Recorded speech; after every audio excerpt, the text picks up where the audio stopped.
Dito tayo, pumunta tayo dito sa login. Then punta tayo sa run natin, tapos run. Ito naman, punta tayo sa console natin kung saan kailangan natin mag-register. Then username, type ko dito ay Mark. Then password 123. For password 123. First name Mark, middle name Adel, last name Dizon, gender male syempre.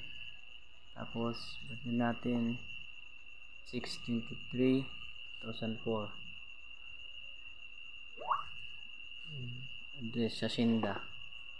Then register. Okay, click okay. Username, sa username Mark, password 123. Then login. Okay, log out. Tapos punta tayo dun sa file natin sa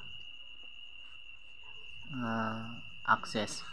Just login, then open Linux. Dito natin makikita yung output. Connect. Next, dadagdag tayo. Next, register ulit, login, run. Register ulit, Adelf. Then password 123. From 123. First name Mark, Adelf. Tapos siyempre apelyido Tizon, male pa rin. Tapos birth date, sabihin natin yung birth date. Then ads na yan, date na pabata. And Shinda pa rin, register. Okay, Adel, then password 123. Login. Okay, successful.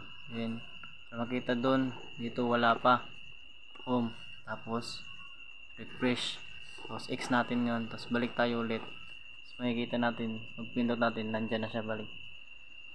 Adel. Thank you.